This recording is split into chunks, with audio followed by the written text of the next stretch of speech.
Ashford, the Managing Director with the Karman Project. Thanks for joining us on Australia in Space TV. Thanks so much for inviting me, Chris. It's a pleasure to be here. Great. This follows SYNC, the Space in Island Nations conference that was held in the Maldives just very recently. We were media partners and you presented there. The Karman Project, there's maybe you even start with the name, but this is a sort of, how would I call it? You get global leaders within the space sector and support them. Yeah, maybe introduce us to the Karman Project. Yeah, sure thing. Thanks, Chris.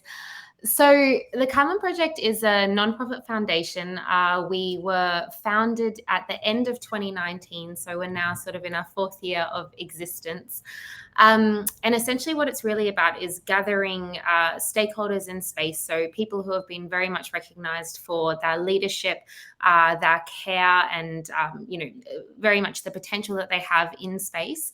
And we gather them as leaders, as individuals who care about the future of space, who are cognizant of the challenges that we face in space, regional perspectives, global perspectives, and we bring them together and create forums for strategic dialogue, looking at opportunities for cooperation and collaboration between them. And it's really also, I would say, a bit of a proof of concept that when individuals come together, responsible decisions can be made, and we can really forge a path for a very genuinely cooperative future in space. So that was the genesis of the Karman Project. Very much came from this idea that we understand how difficult space can be. We understand that it is very attached to geopolitics in a lot of ways, but there are very few things in the world that require cooperation more than space does.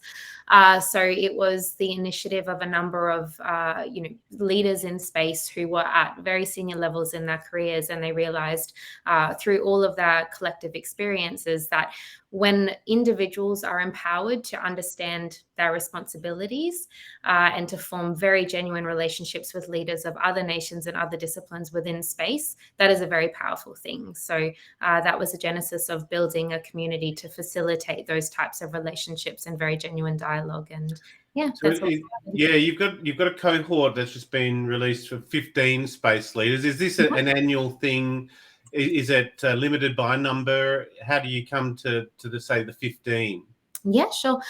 So yeah, it is an annual program that we run. So the Carmen Fellowship is sort of the flagship program of the foundation. And then each year, 15 leaders are selected from all over the world. We ensure that each year there's a nice balance in terms of nations, representation of different disciplines. So ensuring that, all of the, say, 6 inhabited continents are represented, and ensuring that there's also a nice balance between people coming from, say, established space nations and also emerging space nations, or perhaps nations who don't even yet have any type of official agency and looking at sort of, de facto type space agencies in the absence of any type of official program. So we look at having a very nice balance. How that's come is we receive on average around about 300 applications per year from all over the world.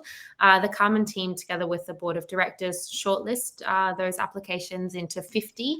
And generally, these people are 50 people who are already recognized for being at a decision-making level in their careers. So they're very accomplished in their careers. They already have, say, quite a decent realm of influence.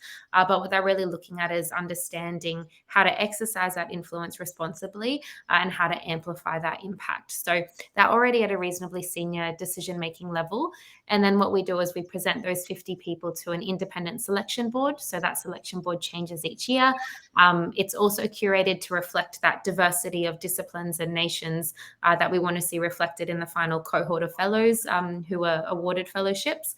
And then those selection board members meet on one very, very intense day. And then they go through, all of the video applications, all of the CVs, everything of the 50 applicants, and then essentially boil it down to 15 leaders.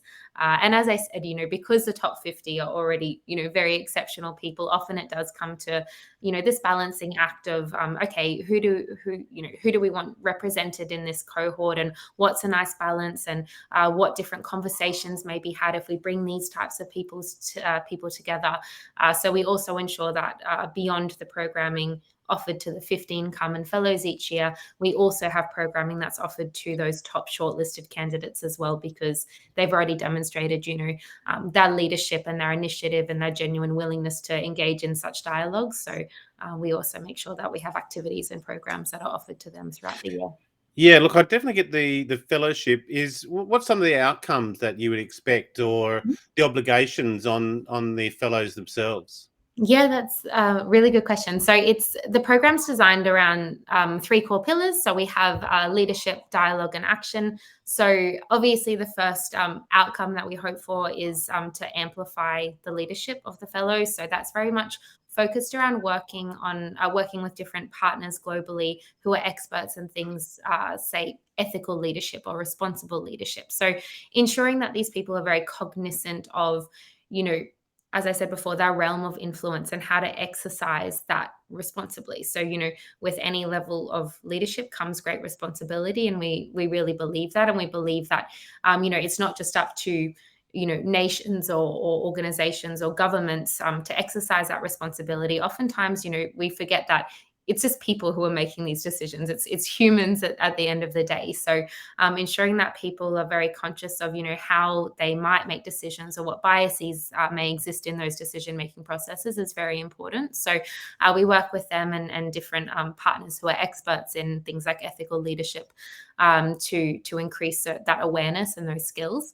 And then secondly, it's all about dialogue. So for example, we host different types of strategic discussions. Generally, these are hosted under the Chatham House rules. Yeah. So that's really designed to have, very authentic dialogue and ensure that it's a safe space for these types of discussions. As I said, we know how difficult space can be, and we want to ensure that people can speak very freely about, things that they just care about as people in space. So we tend to host these discussions privately, but ensure that the outcomes are very much future oriented and that the leaders then feel empowered to take the learnings from this dialogue and action it in some way. And then that leads us into the third pillar, which is action. So generally, we work with supporting the fellows on understanding what they want to do at the end of the fellowship or within the scope of the fellowship. Often it's cooperative, so they look for opportunities with other leaders. So sometimes they start new projects with one another.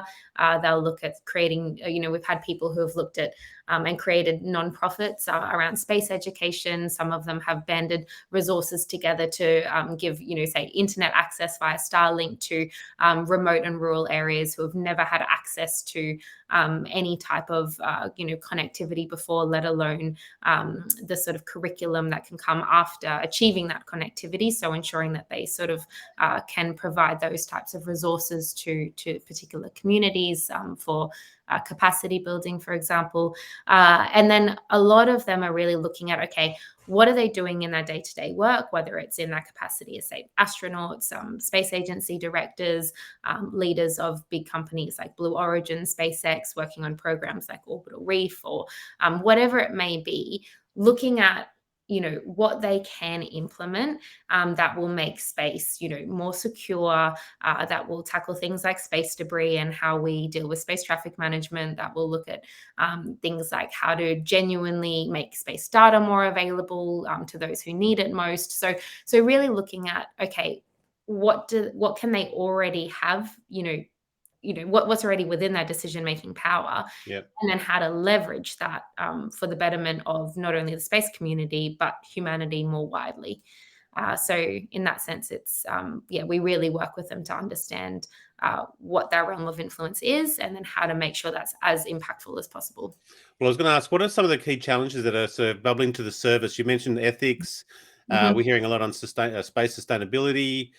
What are these global and also just the general challenges of space? I think the geopolitics is playing in at the moment as well. Any of these core issues bubbling to the surface from this cohort? Do you know what would be some of the strengths there? I'd say all of them. And there, I imagine there's a lot to list in Yeah, terms of those challenges. absolutely. I mean, The thing is, so what we do with our program is that we make sure it's very bottom up. So we make sure that each year when we start with a cohort, we understand what is most important to them, and we try to find sort of synergies and points of particular interest from within the cohort. So some of them are very much focused on, say, the upstream, and whether it's more hardware or more focused on space exploration side of things. Others are much more focused on downstream and Earth applications. So there's always going to be a big diversity in terms of what issues and challenges in space and on Earth are the most important to our group of fellows. Yeah. However, often we find that, all of these things are interconnected. So at the end of the day, very few space activities will be able to, flourish in the future if we don't get our head around space traffic management or matters of space debris. As everyone in the space community is very acutely aware of by this stage. I mean, I would hope. So generally we can very much find topics of interest. And then the beauty of our community is that there's such a breadth of expertise, and there's a breadth of regional experiences, and how a leader coming from the United States is experiencing that issue will be very different to how a leader coming from Rwanda or Costa Rica is experiencing that issue. And that's incredibly valuable to sort of grasp and understand those insights and ensure that when they are back in their day-to-day jobs and making decisions, they will think back to those understandings, or they'll reach out to those leaders and say, okay, I'm confronted with this decision, or we're about to set up this program, or we're setting up this roadmap for 2030, 2040. What should we be considering? So in that sense, there's a lot of natural overlap. But certainly geopolitics is something that is, absolutely at the forefront of what we do. And we really try to not shy away from that at the moment. So for example, last year with the fellows, we had very open discussions about what was happening in Russia and Ukraine, and how this was impacting all of their respective communities, how it was impacting the international space community more generally. And we were lucky enough to have the assistance of Jean-Jacques Dordain in that discussion. So he was the former Director General of the European Space Agency, and he's on our board of directors at the Karman Project, and very involved in a lot of the discussions that we facilitate. And, he's been involved in some of, the biggest sort of peacetime negotiations in space. And he's worked, very closely with, in his role in the European side of things with, the United States and Russia, and he's worked with stakeholders in so many different nations throughout his career. So being able to have the insights of somebody who's worked in, various negotiations across so many different, timeframes and decades as well on these topics is really helpful, I think, for these leaders. So we really try to not shy away from the hard discussions and ensure that there is a genuine time and space for these fellows to talk openly about it, and to understand, how they genuinely feel about it. That's not a rushed conversation in a conference, or, that's not a conversation that's dictated by, okay, I'm representing Airbus here, what can I say? Or I'm representing, this space agency here, what is our official stance on it? But just saying, okay, how do you as a human feel about this topic? So yeah, that's in that sense, geopolitics, I think, is something that will always be important to the Karman Project, because it's very much at the core of, cooperation and humanity, and, what we need to confront in space. So we want to make sure that there is a space to do that together. Yeah, I understand. And I think maybe let's take us back to Sync in that regards, and some of the key outcomes. How did you find your visit to the Maldives? And some people say Maldives and some people say the Maldives, but with my Australian accent, how did you find it, and some of the highlights there? Because obviously the Pacific Islands and the Pacific here, climate change and space, there's plenty of opportunities there, but also some key challenges for our climate. Yeah, absolutely. So, I mean, it was a really remarkable trip. And I would say that I went into it with some sense of understanding of what I was going into, because I'd had discussions with the Maldives Space Research Organization, who, they're the research body, sort of the proponents behind, the emerging space activities in the Maldives. And they were the organization behind the Space for Island Nations conference, which is the first of its kind in the region. So I'd had some level of cognizance of what was going on in the region, from both sort of a climate perspective and building climate resilience perspective, and also a political perspective, and how to essentially garner the resources that you need to be able to, and the momentum that you need to be able to really build a space economy in a nation like the Maldives. So I had some idea of sort of what I might encounter there, but it was really remarkable to be on the ground. And as you mentioned, Chris, it's, Maldives is one of the most vulnerable nations on Earth when it comes to climate. So it's a nation of 1,200 islands, and they're tiny. So even, the main island, Malé, where, many of us were sort of commuting back and forth from each day, I think it's something like 1.5 kilometers by something else. It's tiny. So when you put that in context, it's incredibly vulnerable to things like rising oceans, that the islands are sinking, the biodiversity is at risk. There's a lot of illegal fishing activity. This is a nation that is incredibly reliant on tourism for its economy, but that entire economy is very much at risk. And beyond the economy, the whole survival of the nation and its population is very much at risk from climate. So bridging that gap between that understanding of the vulnerability and then coming to this community and saying, space technologies can play a critical role in addressing all of these issues, and in giving you real-time data to better understand everything that's happening, from seagrass regeneration to, the deep sea ocean ecosystems, right through to understanding, okay, where is this illegal fishing taking place, and where are the ghost nets, and what's happening, just to understand, to see that understanding, forming day by day in the local communities was really exciting and empowering to see. And then also to tap into all of that, the local knowledge of the Maldivian people, and to cross-reference and to consolidate, this data that, has been gathered from space with, the wealth of local knowledge of the Maldivian people, I think is a really exciting and important time. So it was one of those conferences where, on one hand, you're exposed to the absolute beauty of the Maldives, then you understand the vulnerability of it, and then it just genuinely makes you, as a person who comes in, you're in direct proximity to these problems, which we always speak about in space. Yeah. It really does make you want to do something, and want to get more involved in understanding, again, that realm of your influence, and how you can best impact it. And I think there's a lot of learnings as well for Australia. Of course, we're an island nation. We have our own unique challenges, and it's a very different island nation to the Maldives. But in terms of, our need to also build climate resilience, and what we can learn, and how we can benefit from space data and space technologies, there's an incredible number of parallels that I think can be drawn, and were drawn as well while I was over there. So it sounds like they're using space data a lot, particularly given the number of islands, and that we've covered before the use of space data. Do you think where the learning outcomes are, Australia could use a lot more of space-related data? Are we using enough compared to, say, and we just learned sort of New Zealand, the New Zealand Space Agency, following their cyclone, they've understood that they don't have enough geospatial sort of data coming in. They're looking to expand that. Was that some of the outcomes for you from looking at someone like the Maldives in terms of their reliance on space data?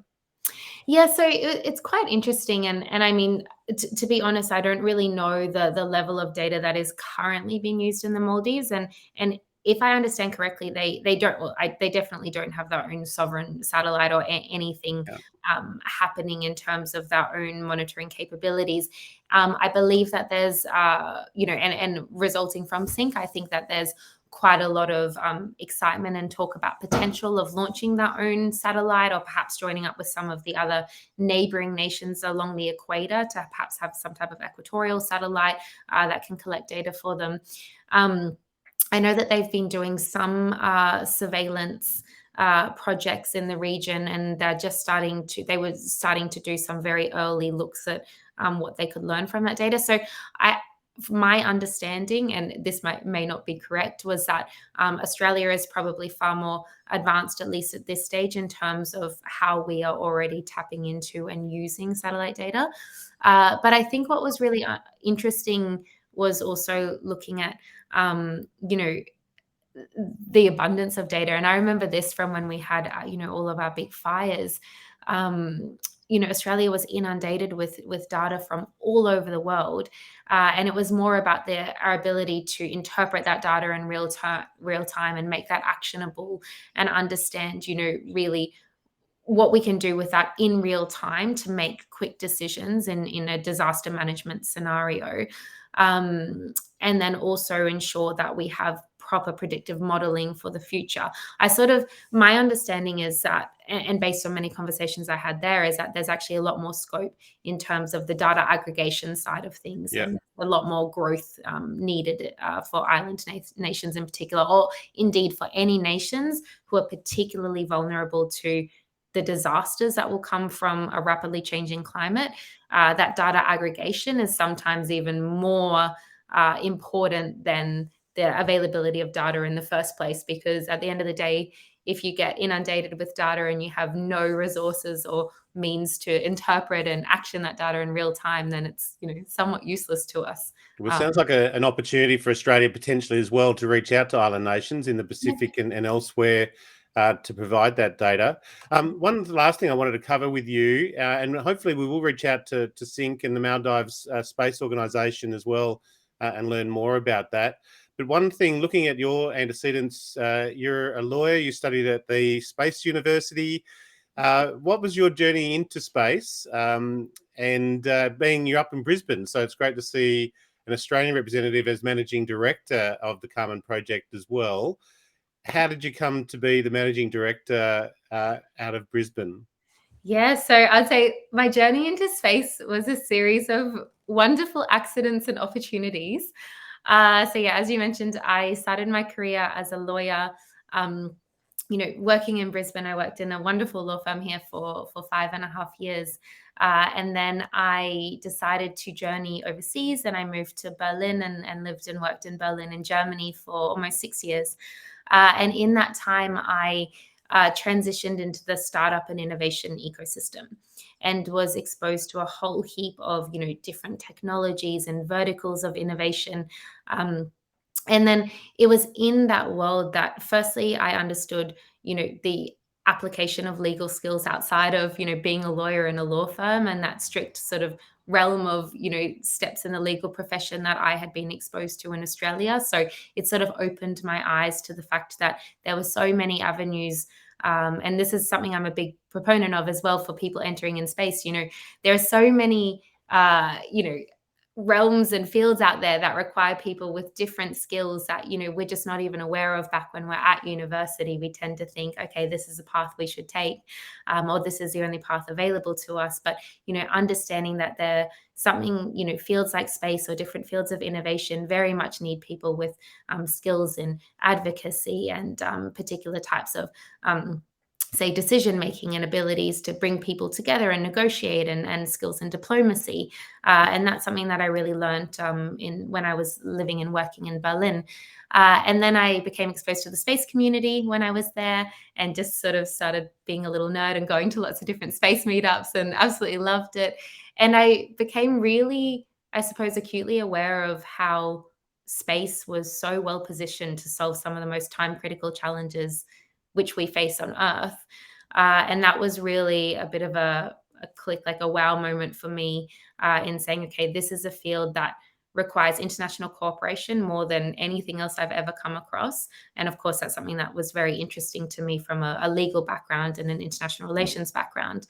And secondly, it's sort of a field that is so multidisciplinary and something that requires the input of people from, outside those traditional space backgrounds, I guess. And I found a place that I didn't expect to find in space. And I was encouraged by some colleagues who I just happened to meet who had been at the International Space University, and they really sort of made it their mission to encourage me to consider a career in space. And then, yeah, I was encouraged down that path. And then Helene Huby, who was was sort of the I'd say the mind and had the vision of the Karman Project, was sort of put in touch with me and pitched this idea of the Karman Project to me, and of course another collection of wonderful space leaders who very much believed in this need to create an independent and safe space to bring leaders together. And then what they were missing was sort of someone to bring a bit of a frame to it all, and understand, okay, how do we bring them together, and how do we bring them together in a strategic way that really maximizes genuine cooperation. And that's where I suppose my skill set could come into the mix. So yeah, I was encouraged, and here I am years later, and I absolutely love it. And I'm really confident that this is where I want to be. And I mean, I'm still confused every day. Don't get me wrong. Space, like, I learn something new every day. I'm confused quite often. In the best way, I would say. I think that's one of the greatest things about space as well, is that you continuously learn and you're continuously challenged, and you're surrounded by colleagues as well who have that intellectual humility to know that there's always more to learn. Yeah, And I love that. I think it's a sign of intelligence when you are saying that I don't know everything, rather than someone who thinks that they do. One thing, a question here: you got a scholarship to complete the Space Studies program at the International Space University in 2022. Is maybe just talk us through that. What did that involve? And some of your takeaways from doing a program like that. Yeah, sure. So it was quite interesting. So, of course, there's a Southern Hemisphere Space Studies program, which many Australians partake in. So that's co-hosted in Adelaide with one of the universities down there. But I actually did the sort of Northern Hemisphere, I suppose, Space Studies program. The main reason I applied to that one was because at the time when I became aware of the whole International Space University, I was living and working in Berlin, and that's where, the colleagues who introduced me to the whole concept of ISU, they had all studied in that program. So I just thought, okay, I'll apply for this one. However, as an Australian applying for that program, there were no scholarships available for Australians. So there's a lot of scholarships available and funded by, say, European Space Agency and CNES and, all of the different, say, European agencies. There's a lot of scholarships for, say, the Canadian Space Agency, for Canadian citizens. And there were many options, but there were none for Australians. So I wasn't too sure of my chances, but I applied for just a general scholarship with the International Space University. And I was lucky enough to be awarded one of those scholarships, which was, very key to enabling me to be able to undertake the course and participate.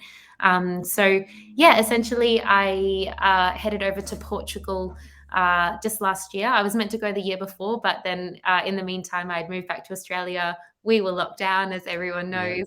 So I wasn't able to sort of get out to head back to Europe to do the course. So I deferred it for 1 year, went to Portugal last year, and it was remarkable. I mean, it's very intense. I'm sure there's a lot of ISU alumni who will speak about sort of this insufficient sleep university. And it's true. It's genuinely, unlike anything I've ever attended. But the friendships that you make, for me as somebody who isn't coming from space, getting this awareness of all of the breadth of, space sciences, engineering, law and policy, business, entrepreneurship, space applications, understanding all of that, understanding the interconnectedness between these topics and between these issues was so powerful. And then I could sort of clearly understand the challenges that came with all of these topics as well, and the challenges that we're facing as people participating in the space sector and beyond. And that in itself is so powerful for my work in the Karman Project and, the leaders with whom I'm working coming from so many different disciplines and regions within space. So having, the ability to gain that knowledge was so powerful. And then ISU was really about the community as well, beyond the knowledge and beyond the education. Yeah. It's about the relationships that you build. And given the intensity of the environment and these 9 weeks, it's, you really are living alongside each other, working alongside each other for, say, 20 hours a day. And you get to know people in a way that, is not so common in your professional life. So yeah, it was really remarkable. Well, it builds a strong alumni, I think, which is obviously a good segue back into the Karman Project for you as well. Look, that's we've been going for so long. We've got about 100 other questions in the back of my mind. But what we'll do, we'll leave the audience wanting more. They can go to the carmenproject.org. What's a good call to action? When's the next cohort opening up? How can people reach out? Sure thing. So the next cohort, we take applications in January each year, from January until March. Yep. And then the cohorts are generally announced in May. So we just announced this cohort this year. So what's going to happen this year is we're going to do a lot of different programming. So we start with online programming, and then we bring the fellows together in a big online week. But we have a lot of different sort of events that happen throughout the year. Most of them happen sort of within the community, but we're also looking this year at doing some more public-facing events. So I'll just say main call to action for anyone who's interested, always feel free to reach out to me or any of our team members. First and foremost, we are building a community, and we want to connect with people who are genuinely passionate about the future of space, and who are conscious of, each of our individual responsibilities as people working within the sector. So if that is you, or if there's a friend of yours who is sort of fitting into this category of someone who is at that decision-making level, who wants to leverage a community and look at the impact and responsibilities, then reach out to us. We're always happy to have a chat. We're hosting a series of different roundtable discussions with our community this year. So for any organizations who are interested in sort of tapping into, I say, the brains trust of these Carmen Fellows and these leaders, then please again reach out to us, and we're always happy to see how we can facilitate different types of conversations together, and really sort of dig deep into these different topics. And then I suppose I don't want to be too cliche, but follow us on social media, and then you can keep updated with all of our activities and events and see if you can get involved. And the last question I've got, Carmen, what's the background to the name? Yeah, so it was named after Theodor von Karman, who is, of course, the Hungarian scientist. And it was very much, I know there's a lot of debate around the Karman line, and some people in space and the science community hate the idea of the Karman line. So we're also very conscious of that. But for us, it was very much about this idea that this is the line that some people say it separates space and Earth, but to us, it also brings space and Earth together. And that's very much core to our mission. So really understanding how we can bring issues that are key to space and key to Earth.